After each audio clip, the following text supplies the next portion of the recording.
Hi everyone, welcome back to the This Is Me podcast. I'm Karen.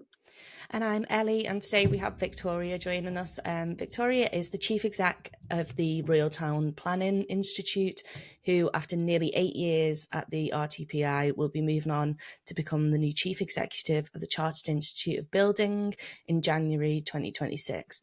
Victoria is looking forward to taking up her next challenge in the construction industry and is looking forward to a fabulous discussion. So Victoria, thank you very much for joining us today. To get us started, why don't you tell us a bit about yourself and how you've got to where you are today?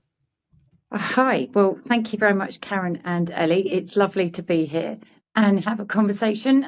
It's always strange talking about yourself when you're used to talking about your role, but more importantly, sort of what you're doing in your day job. But I actually, really looking forward to having a chat with you about this, because we don't often get time to sit back and reflect, do we, in our careers? Yeah. And I think it's really important to do that reflective learning at the Royal Town Planning Institute. We require all our candidates to coming through to do a reflective journal, just to reflect on what they've done. And I think actually it's good practice for us all to do that.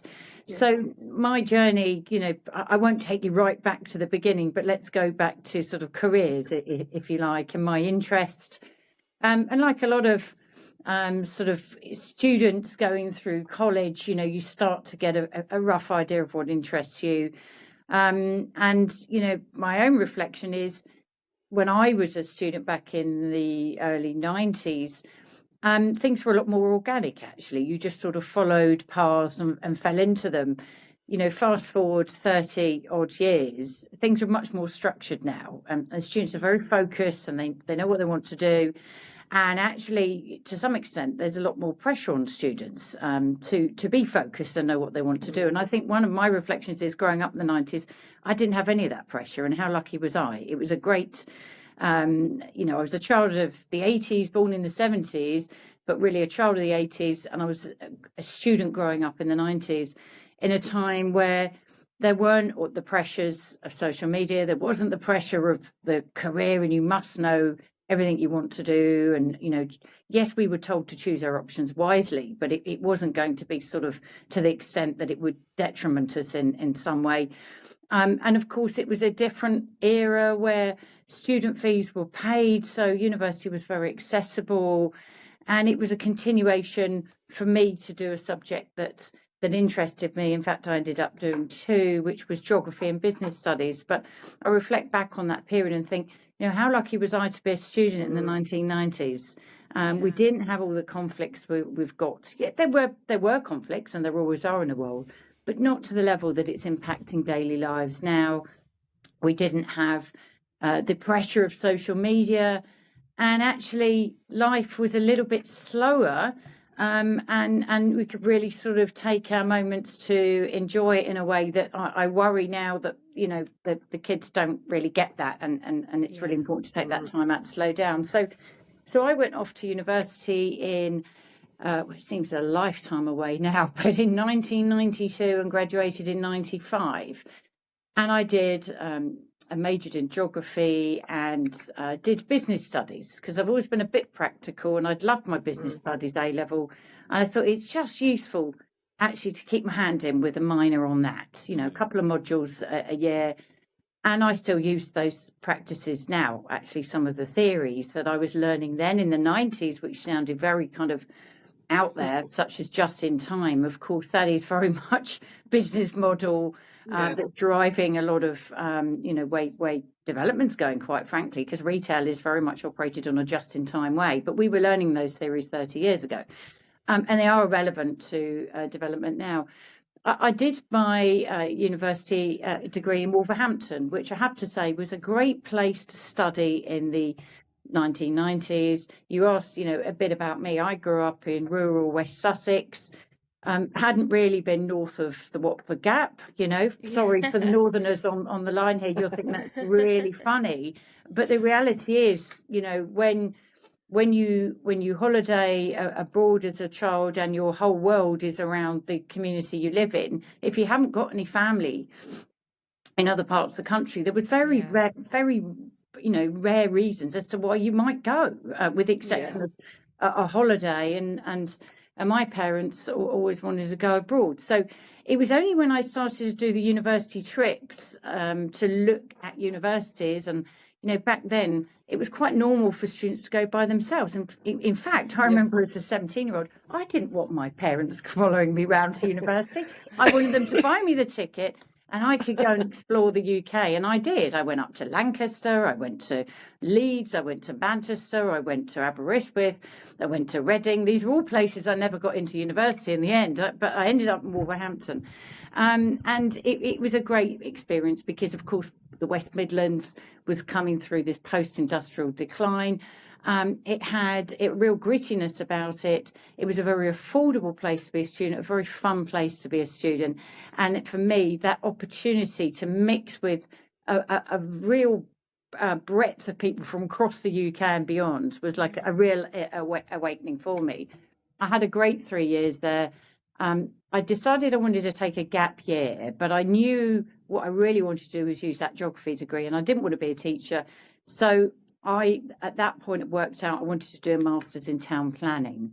But, after having achieved a 2-1, which was a lot of work out of my year in geography, I think only 2 or 3 of us got 2-1s. Again, a different era where most people sort of got 2-2s. I got a 2-2.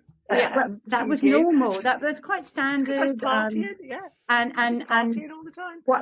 And one girl who I lost touch with. In fact, everyone lost touch with. She got a first, but we didn't see Heidi for an entire year. In the 3rd year, I myself had to hide in the library from my friends on a regular basis because I knew I wanted to get that 2-1, and I got it, and it was that 2-1 that enabled me then to secure a place in what we call a red brick university, which I did feel that there was some unfinished business because I'd been offered places to do geography at some of the top geography schools in the country, but I didn't get those places on an undergraduate because I messed up my A-levels. It's the only time I've messed my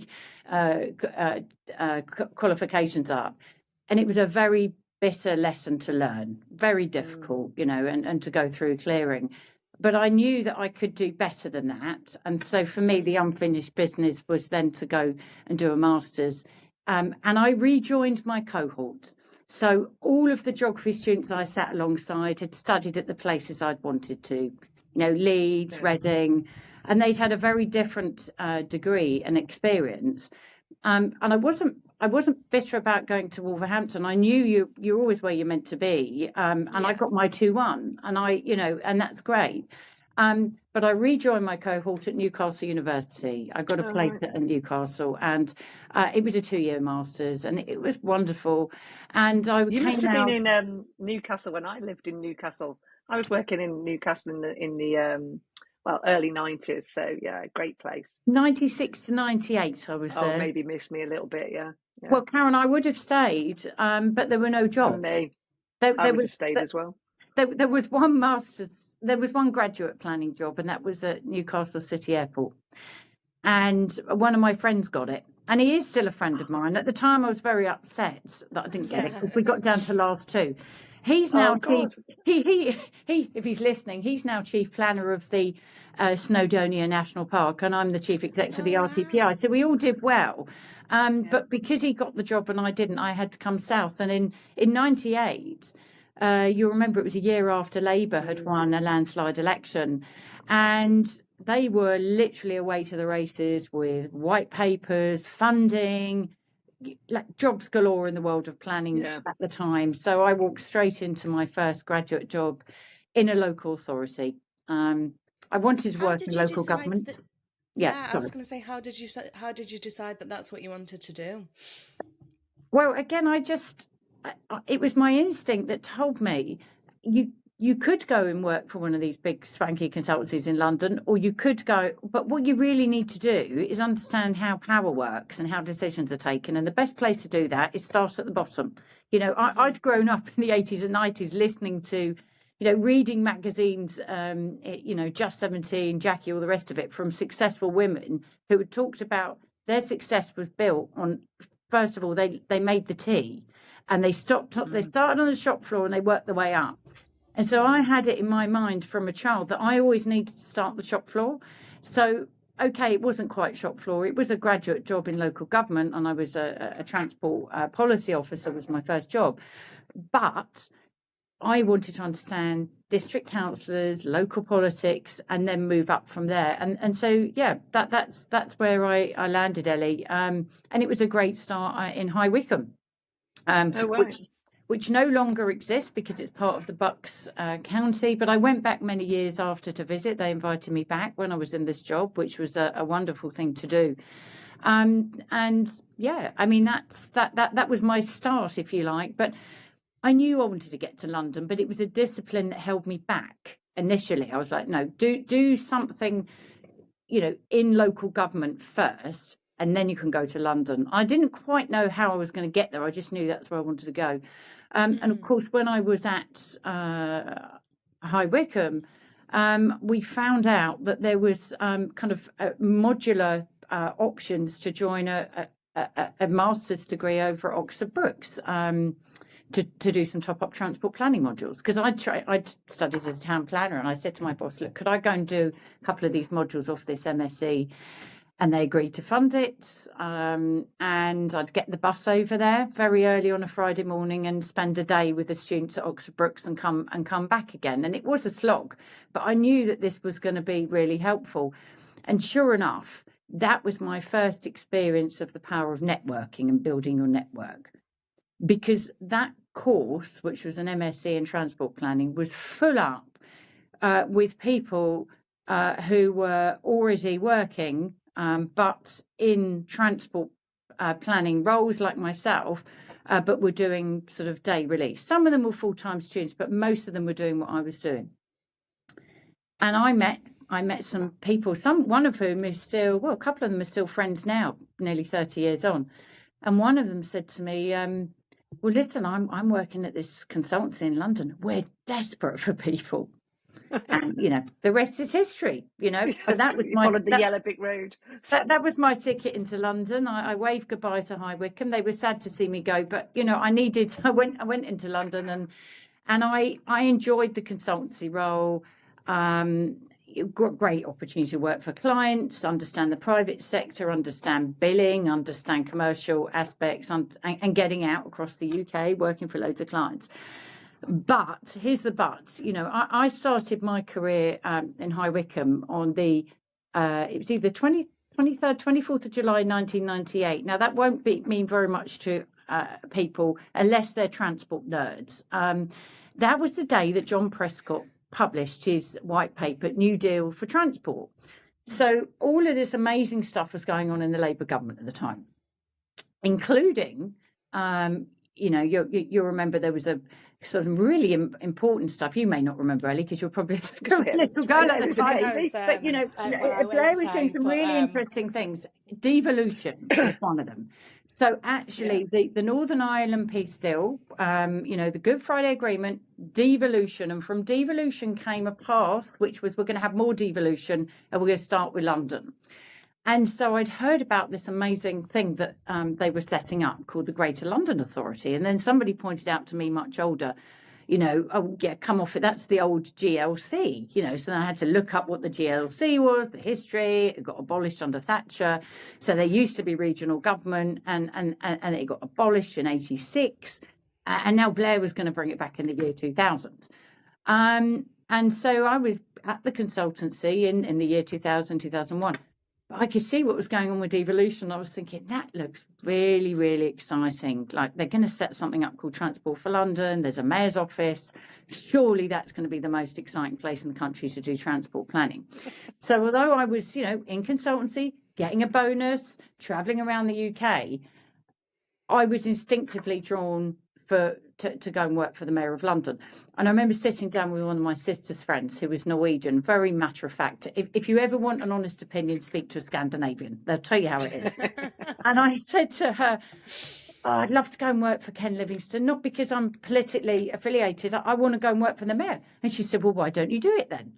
And as luck would have it, and, I have had luck in my career, a job was advertised as used to happen in the old-fashioned days in the journal, Local Transport Today, for a senior transport officer in the mayor's office, and I applied for that back in 2002. I saw some of my contemporaries at the interview from that Oxford Oh, Brookes did you? case. Yeah, I saw them there and thought, that's it, I'm doomed, because there's some far brainier people going for this job than me.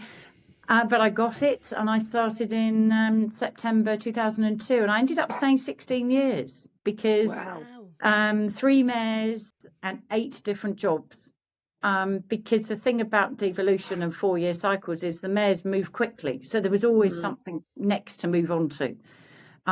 So it was devolution on the railway, then it was winning the Olympics, then it was HS2 was coming and a development corporation was set up to be established, and did I want to throw my hat in the ring for that, which I did. And I ended up establishing the second mayoral development corporation in the UK. We launched on the 1st of April 2015. And I had a good 3 years there, and then I was headhunted for this role at the Royal Town Planning Institute. And a common theme for my career has always been going back to that, making the tea moment, which was, well, the logical side. If I'd been more of the mathematician side of the scale, I would have looked at the evidence and said, don't be ridiculous. You've never worked for a charity, you've never worked for a membership body, you don't really understand them. What on earth makes you think you could be chief executive? But I took my team making mentality and thought, well, I'll give it a go. And actually that's a common theme is, if not me, who? So I went for it. It's worked out well, hasn't it? Well, it has. And I guess there's another theme there, as well as volunteering and sort of having a go. It's actually having the courage to have a go. Yeah. It's a risk, isn't it? It could have all backfired spectacularly, and I could have glided off into the sunset. But I've been here 7.5 years, nearly 8 years. That's mad. Touch wood, I've not dropped any major balls. Of course, there's a few little balls dropped, but we don't talk about those publicly. But I've not. And actually that's another thing, no doubt you will have sensed from people that you've spoken to have been, really successful in their lives, is they never take success for granted, and they're always looking behind them to make sure that they are, that they're really kept on their toes, because you've always got to be thinking about the next, and also keeping an eye on what's going on around you, and not believing your own, your own success. But I am confident enough to think, right, I was ready for the next role. So when I got approached about the Chartered Institute of Building, again, I'm not from the construction industry. I can't wait to see you with your hod. What do they call it? Hod? Hard hat. Oh my God! Hod carrier thing. Oh yeah. Sorry. Yeah. Well, it can be arranged. It can be arranged, Karen. Back to the shop floor. I've actually had one of my previous influencers. I won't name her, but she's written books that influenced me going into planning in the first place. And she now emails me regularly. She's quite elderly now, so it's difficult for her to travel to London to meet up. But she messaged me quite recently and said to Victoria, "You're very brave going into the construction industry." And we have a good contact. I wrote back and said, "I know X, but if not me, who? There's things to be sorted out here. There's a skills deficit. There's the post Grenfell, not a single person's gone to jail yet. The image of the industry, the need for digital revolution everyone's talking about, but still hasn't come. There's so many things to get on with, that I thought, well, this is a challenge. So I have been lucky, but I've also, luck is not enough to get you into where I've got to Ellie. So that's a potted sort of history of my journey, if you like. But there has been a lot of hard work, grit, and determination along the way. Well, I think that's like I don't love it when people say they've been lucky. I think people have been fortunate. Like, you were fortunate to be sort of, let's say, in the right place at the right time, but that doesn't negate that you had to put the work in to be in the right place at the right at the right time. How did you, because you said something there, what did you say? And because I thought it was really interesting. Oh, when you said, if not me, who? When did that that mentality sort of click into place for you? Because I can't imagine that it was like there inherently, or maybe it was. Tell me if I'm wrong. No, it's something I've grown into. I can't tell you exactly when, but I think possibly halfway through my tenureship at the RTPI, when I really found my feet in the role, and I was able to be a lot more assertive about, what I thought good looked like or not. Because you can imagine coming into these sorts of roles, you've got a lot of members, a lot of very experienced elder statesmen and stateswomen who all know a lot more than you do, and would like you to do things exactly how they would. And that does take experience being able to navigate that. And I think probably halfway through this role, I realised actually, no, I am doing this now, and it is going well, and I can do it. And therefore, I think some of that mentality, I'm now looking, with the Chartered Institute building, thinking, well, there's some really big things there, some really big challenges. I won't be able to solve all of them, but actually, I've got that courage to think I'm going to have a go at it, and it's often the case that not just women, but probably more women, but men as well. You can sometimes doubt it or think, wouldn't it just be great to have a bit of a quieter life? But that's not been me. That bit has been instinctive. I've always wanted to push on, and for that I'll always be grateful to my parents' genes. Actually, some of that is genetic, and my father's always been somebody who's really pushed on. And so people say to me, like, where's your energy coming from? And surely how do you do it? And I just say, but this is I'm not putting anything on. It's just me. This is how I am. And if you met my sisters, like, they're the same. I've got something to ask, if you don't mind. You talked about success, and you said, "Oh, have we spoken to people about what success is?" It's been really interesting to understand what success means to different people. Like how they assess that. What does success look like for you in your sort of journey? How do you know you've been successful, I guess, is what I'm asking. Well, I mean, I was thinking about this morning when I first woke up. The ultimate, and maybe this is something about turning 50 last year. I'm now 51, and you do get a bit more reflective. But for me, ultimately, like, being successful is someone who can say that they're happy, because there are a lot of very unhappy people around, and you feel what's the word I'm looking for? You not fulfilled. You content.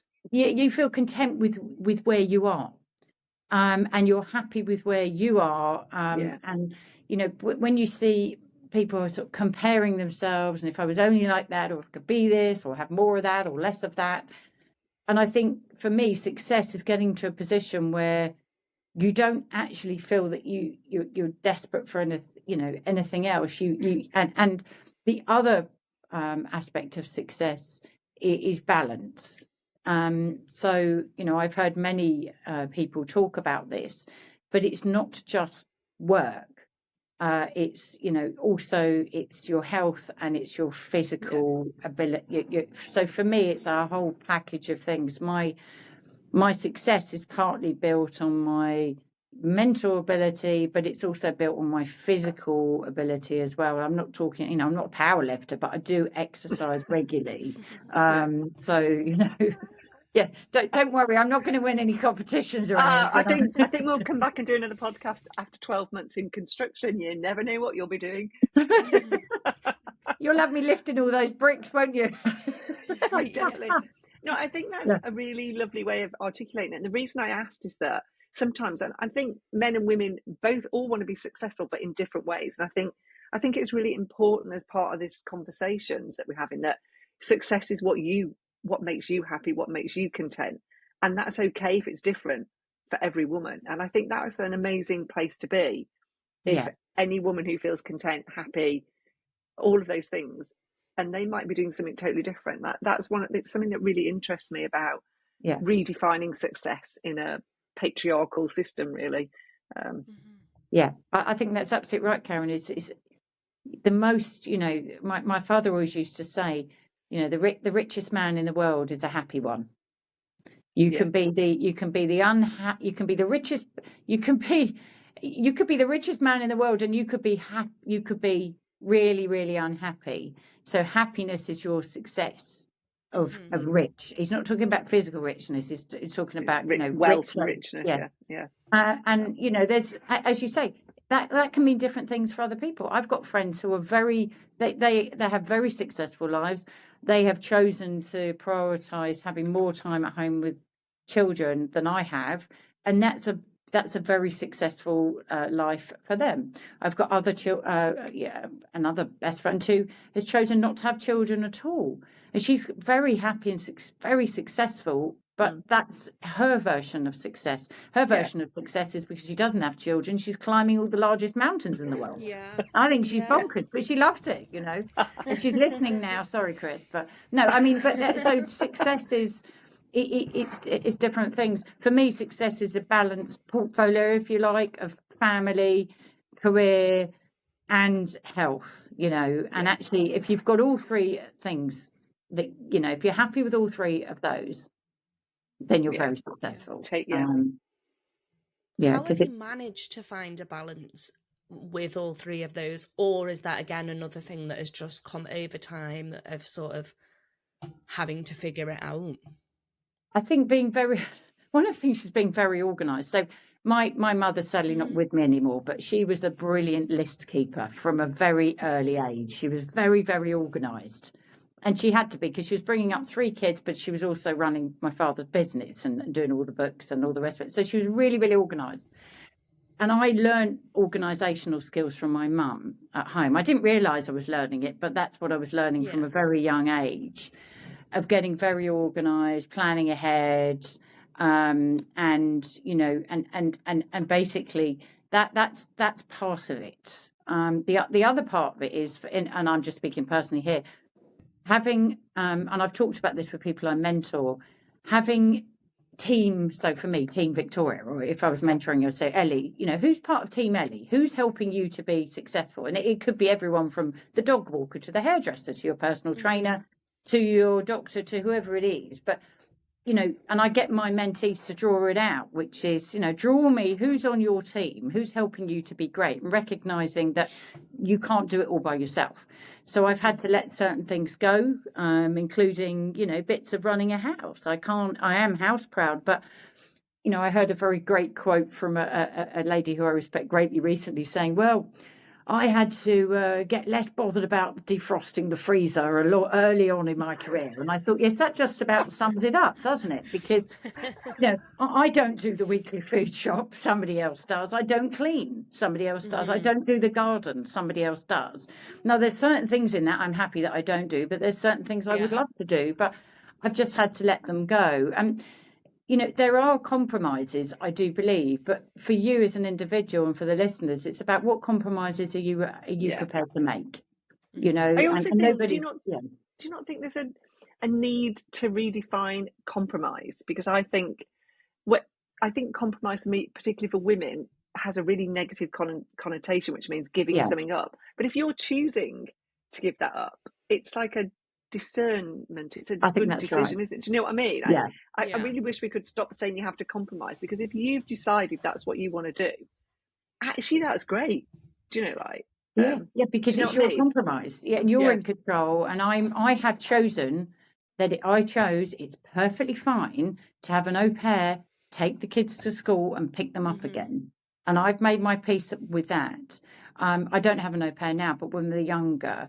And the way I dealt with that was, I think, well, I will do it on Fridays, so that's fine. The rest of the week, they'll do it. And that's my decision. I don't feel bad about it. I don't feel hacked off. I'm not angry at anybody. I'm perfectly happy with it. You have to be. You'll know, Karen, with mums in the playground, you have to be happy with your decision. because if you're not happy, they'll hound you down. Absolutely. The most intimidating things, I decided after having a really successful career, I was, I won't say who it was, but it was on the board. And I thought I'll have a year off. And I remember it was more terrifying going into the playground because they didn't really know who I was, because I was the mom running, do you know what I mean? Like kids at the breakfast club. And I remember standing with the school mums. It was the scariest thing that you used to have to do. So yeah, all the school mums out there, you're terrifying. No, you're not. But I think that you have to, I learned that probably in hindsight, like rather than at the time, which is actually, if you're what me and Mike were really good, my husband, together we made the choices. It was a, I hate the word compromise. That's how we decided it would work. And I think you've got to be content with that, but there is a lot of judgment from other people within all of this. And you just have to, you have to let that go. That's their problem. That's their judgment. Yeah, you do. Yeah. And I think it's really interesting because, like, are we all sort of making the judgment up because you were really intimidated by the women in the playground, and they were probably thinking, well, she's all, you know, like, and then you get this, look at her in a power they're suit. thinking the same thing about you in a different way. And are we all just making it up to, like, make ourselves feel bad? Like, it's noise, isn't it? It's what people call the noise in the head, and you have to just let all of that go. And one of the ways I find that helps me let it go is exercise, and that's why I exercise regularly, because it just helps me keep me balanced and focused and realize what's important and what's not. So I won't to finish your answer to your question, Ellie. It's not easy. It's not an easy juggle. The other component I haven't mentioned, because I don't have the au pair now, but I'm very fortunate my husband can work at home 4 days a week.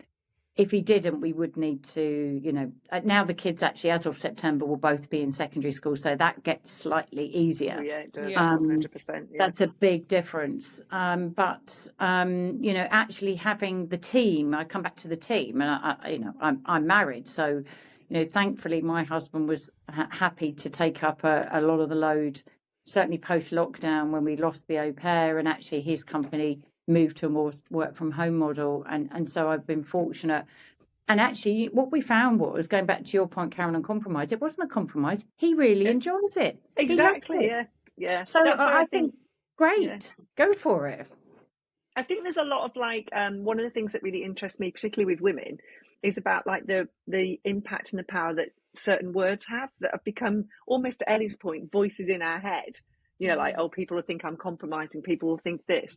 And I think if we could help people think, if you're in control of that, you know, it's actually a more positive place to be. And I think it's good that your husband. I always remember meeting you for the first time when you did our leadership report, and you were in your daughter's bedroom, and there's great big Barbie toys in there. Like, I thought, I love this woman. Like, you were unadulterated, weren't you? Like, it's like, oh, that's my daughter's Barbie stuff.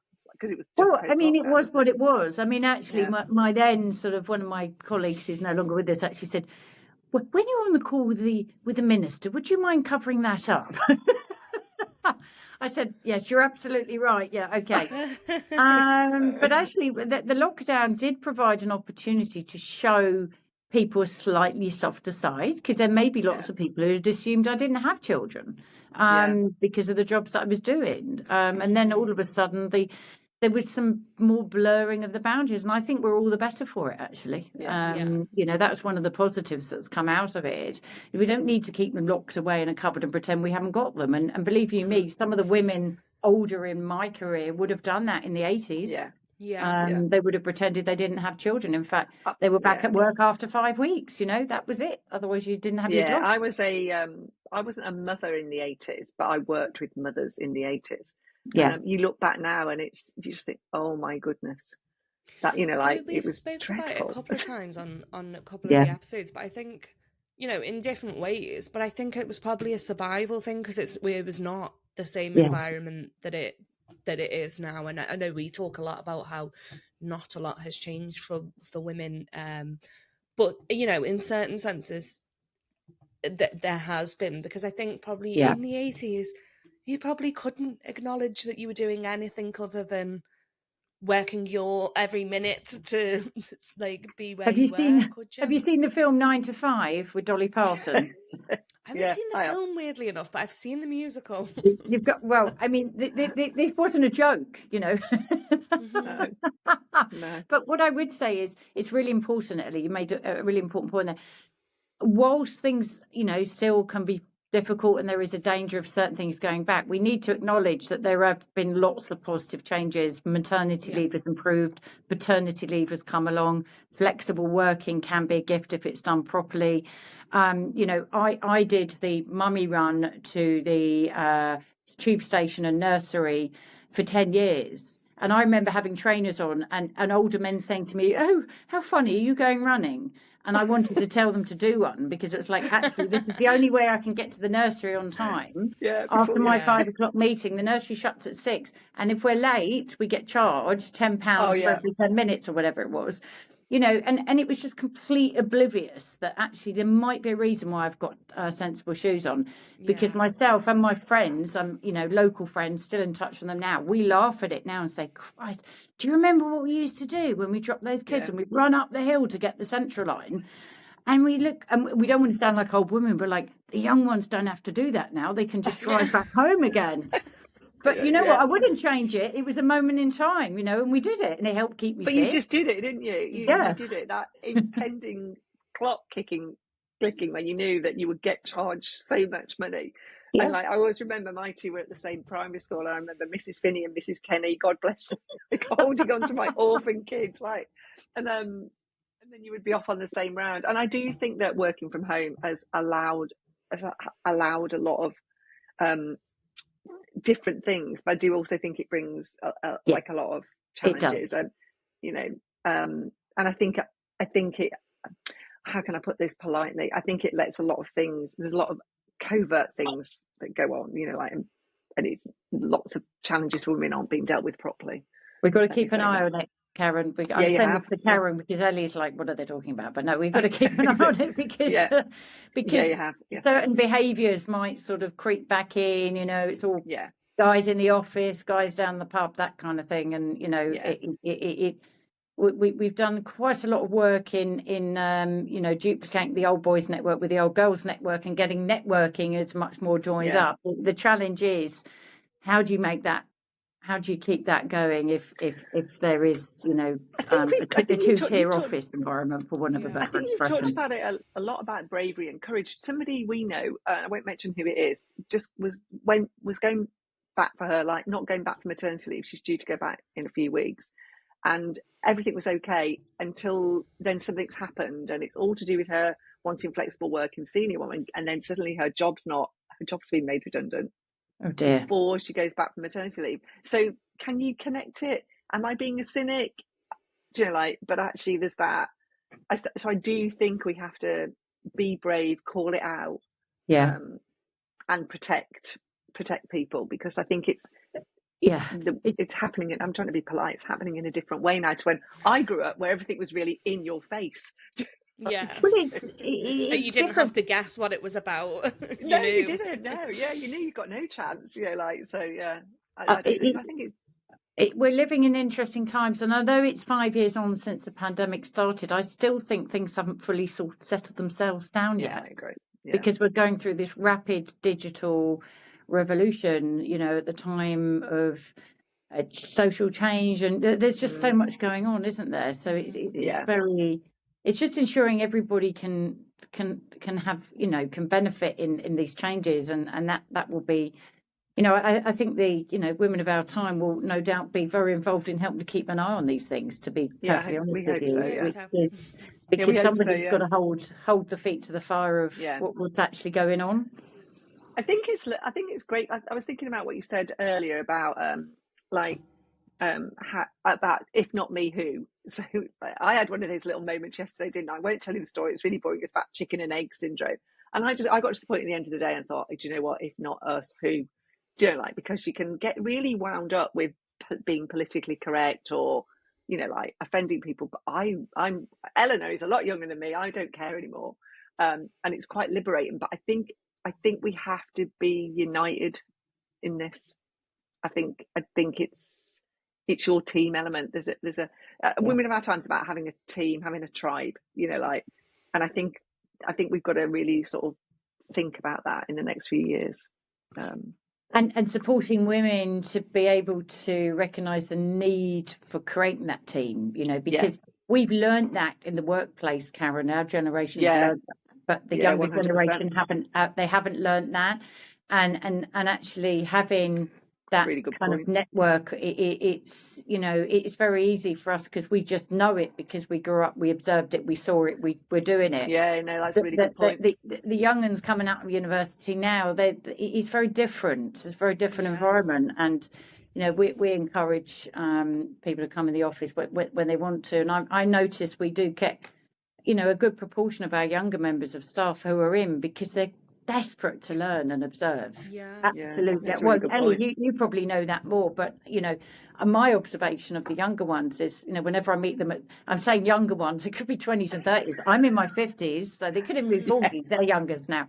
But at networking events, they all want to come and talk and ask questions. They're desperate to learn. I think that's brilliant. It's like, don't stop asking the questions and learn and observe, but find those places where you can network and learn, things that will help you in your career. And I've benefited from having mentors over the years, and I think the scheme that you're doing is, all of the support that you've got there is absolutely essential, because a lot of those recent graduates and the ones after them coming out, they've come through quite a difficult period of time, a global pandemic.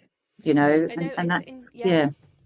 interesting that you say it, because somebody else that we'd spoken to had brought it up as well, and it's not something that you don't think about it. And I've never been in that sort of environment, so I'm actually probably not the one to ask. But I think it is, how can you expect people to know how to, know how to behave properly in that environment, or know what to do when they've never done it.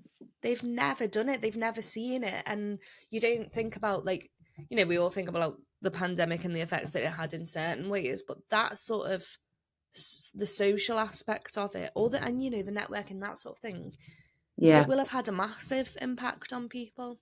Well, I've heard people talk about it on interviews, saying, they've had daughters or sons who were scared to travel around on the transport network by themselves, because there was a period when they should have been learning how to do that when they were 14 and 15, and they were told they had to stay at home. And then when they've come out, it's sort of like, hang on, this is, and you can understand why mental health issues. I mean, I don't have the answers, but what I can say is, what I do your little bit. So every time I'm in the office, unless I'm having a very confidential conversation, I leave my door wide open and it all goes quiet out there, because they're listening to the conversations that I'm having. And I used to learn from my bosses, deputy mayors, when I was working for various mayors of London, and we would hear some cracking conversations. I think, my goodness, what's gone wrong? Who's he having a go at? But learning how we would deal with situations, I won't name him, but one of my bosses, it was utterly fascinating to be in the office and hear all these problems he was trying to sort out on behalf of the mayor. I would never have heard any of that if I'd been at home in my bedroom or in the kitchen table. So I think it's really important that I do my bit, and the team here can hear me when I'm speaking with external stakeholders, and they can hear the change in the tone or the change in the narrative, or like, why is she talking like that? Or why is she being really complimentary? Like, why is she buttering them up? Just like these little skills you're just sort of, teaching them. And so I do what I can. And I think there's a responsibility for all of us to do that. And I think that's why a lot of the initiatives you're running is, really, we need more of it, basically. We need more of it. No, thank you. We're on a mission that's everything's a mission, isn't it? And you get up and you think, oh God, goodness me, but I think if you can make one person's day better, and you can, and it's so the Donate an Hour scheme is very specifically, you, me, and Ellie all know that you can make a difference to someone in an hour. You don't, it's precious and it's a privilege. So, and I think that actually if you can harness that for people, even people listening to the podcast, we hope it will give people a nugget, or they think, oh my God, that's really inspiring. If they take away I'm going to say it, if not me, who, do you know, like little I things. hope so. They don't have to be MBA level learning, No. do you know. If it helped one person to think, well, what, you know, another phrase that I tell myself regularly is, what is the worst that can happen if we do that? And I do that with the Risk and Issues Committee, the Audit Committee here. I was like, but what's the worst that can happen? And if it is just, I might get a bit embarrassed, well, probably that's not a good enough answer as to why not to try it, you know. So I would, say to any of the listeners here is, and this is where I will sound very old, you know, having turned 51, I'm very open about my age, is I'm not being open about my age. Well, it goes really, really fast. It really does. I cannot believe it. As I was walking through the city here, got off the central line today, and I'm walking around, there's so many young people around me. I'm thinking, how did I get to be one of the older ones? Literally your career goes so quickly. It starts to motor on through when you get to your mid-30s, and literally the 40s is my fastest decade. And I think you've only got one chance at this, so you just got to go for it. You don't want to be looking back and thinking, oh, what a missed opportunity because I didn't give it a go. Whatever that thing is, whether it's making a cup of tea, whether it's doing that training course, whether it's signing up to that volunteering, whether it's applying for the next job. But, you know, I would just say you just got to go for it, because I'm looking at the other side now thinking, oh my God, I've got 9 years till I'm 60 or 19 years until I'm 70. I've got so much to do. I feel like I'm running out of time. That's how I feel. I'm like, this can't be right. How come I've only got, like, I'm at the other side of the hump when I get the pension statements through and they're telling me when I can retire. I'm like, no. I'm not retiring yet. I don't want to. I've got this other stuff to do. So it's really interesting for me, because my husband stopped work early at the pandemic, and I, you know what we work with, but like people say to me, when are you retiring, Karen? It's like, I don't class what I do as work, do you know, and I don't know when I'm going to give that up, do you know, like, and I think it's these whole things about an age that defines, you know, I'm 61, so I know you can't tell with my beautiful face, but well, you're doing you look beautiful. Thank you very much. And got straight hair going on today.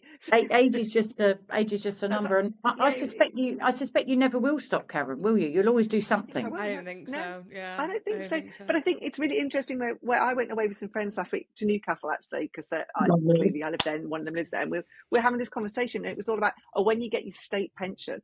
I'm thinking all these things we put in place that are like milestones, you know, like, and actually it's about who you are, and it's about who you are and what you want to do, isn't it? And I think none of us should be defined by that.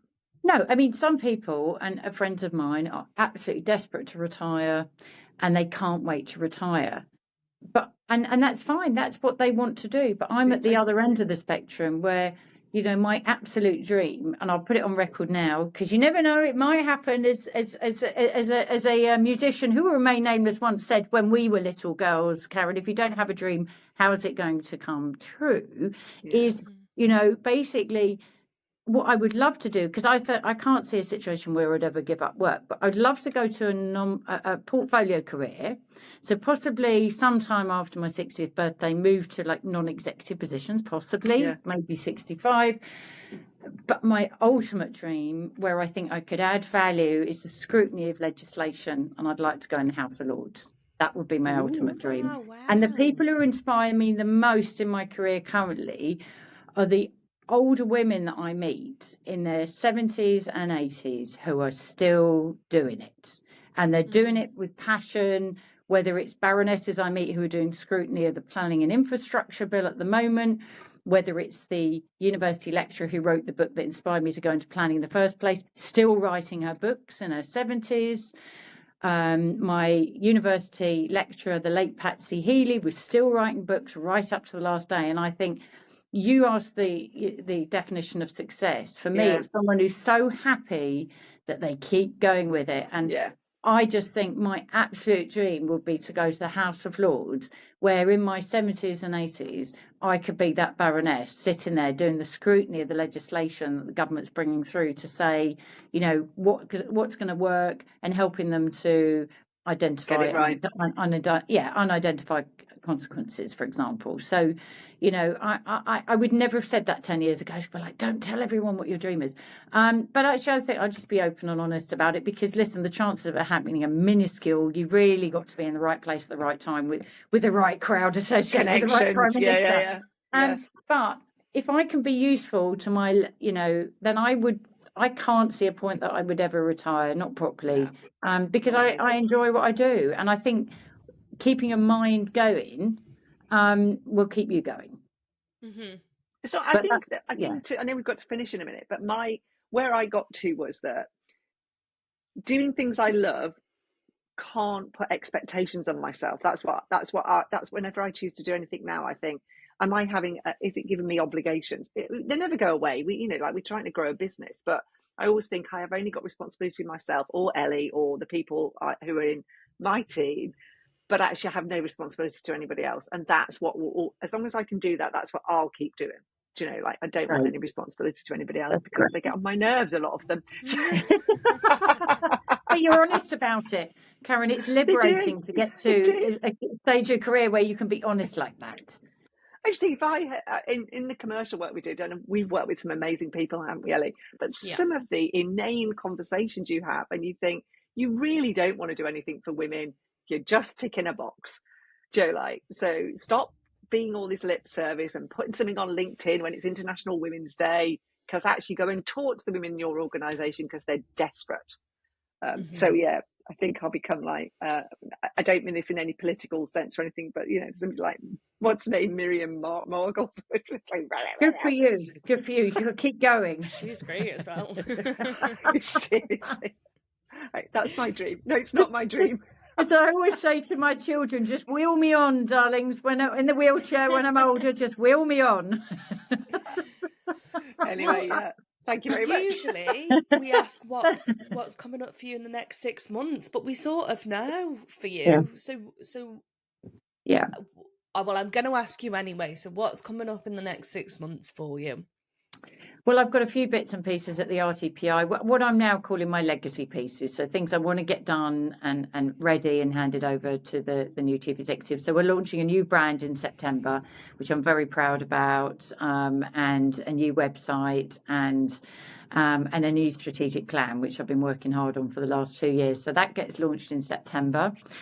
And then, you know, it's about preparing the budget for the incoming chief executive. Getting that budget agreed by the board in December is really the end game for me, with a few very minor sort of trips in the meantime. I'm not doing any big international trips now. I've realised that's not a good look, but I will be going to Brussels for a European Council of Town Planners meeting in November, I believe, for World Town Planning Day. And then, you know, effectively looking forward to welcoming on some new staff here. We've just hired a new director of careers and education. So there's a bit of onboarding, a bit of wrapping up for me. But then, as I said, you know, as you said, it starts 2nd of January 26. I start as the new chief executive of the Chartered Institute building. So there will be some inevitable onboarding in the run up to that. And what I found very helpful for anyone thinking about starting a new job is the golden time to ask people what they really think about an organisation is before you've started the job. And I found that with the RTPI. So, I will go and see a few people in November, December, and ask them what they really think about the CIOB, because before I'm chief executive, they'll be able to tell me. When I've got a different hat on, it will be different. So, and the last part of the answer is I'll be taking some time off at Christmas and be enjoying some time with the family. So I'll be very much looking forward to doing that, and then hit the ground running next year. And, you know, construction industry, here we come. Yeah. That'd be great. That's They're lucky to have you. So, yeah. Thank you. Well, I'm lucky to be going. You know, I'm really excited about it. Good. Yeah. Amazing. Last and final question for you then. If you had to choose a song to be the theme song for your life, whether that be in general or just at the moment, what song would that be? There was a song, I'm trying to remember its exact title, but it's by the New Radicals, and it's about just keeping going. It came out in the 1990s, and it was a time where I was feeling a little bit lost and wasn't sure where I was going with things. It was that the song is very much, just keep going forward. I'm sure it was New Radicals or Fine New Radicals, Young Radicals. And it was a real signature moment for me, which was, just, you may not have all the answers now, but just keep moving forward. And that's such an important message for life generally, when we've all had very tough times. And my father's message to me was, brighter times will come, Victoria, brighter times will come. And the most important thing is you have to remember that. And that music sort of summed it up for me nicely. Because, whilst today might not be so good, there's always tomorrow. And that's really important to remember. So I'm sorry, I can't remember the exact name of the song. You'll find it, don't worry about it. You'll find it. It's quite a well-known song from the 90s. I could have chosen Elton John, I'm Still Standing. That's another favourite of mine with a side. Yes, you're laughing, Karen. It makes me laugh because I'm like, I almost feel like that's my Pretty Woman moment to everybody that didn't give me a job ever. I'm still standing, Especially to your friend who runs the Snowdonian area now. Your job. Not that you're bitter. No, listen, Johnny, his name is. We're good friends. We're good friends, and I was very pleased that he got that job at the airport, and I'm very pleased he's running Snowdonia National Park as well. No, but awesome. everything happens for a reason. You see, I wouldn't have ended up where I did if I'd gone down that route. I probably would have married a Geordie, and who knows. Yeah, who knows? On that note, I did actually have a Geordie boyfriend once, so but no, it was never going to happen. Like I came back south, so there we go. Yeah, it was way too north for you. I loved it though. I loved it. Yeah, I loved it as well. Yeah. No, this has been brilliant. Thank you so much, Victoria, for taking the time to come and talk to us, and thank you everyone for listening. And we will see you next time. Bye. Thank you for having me. Bye bye.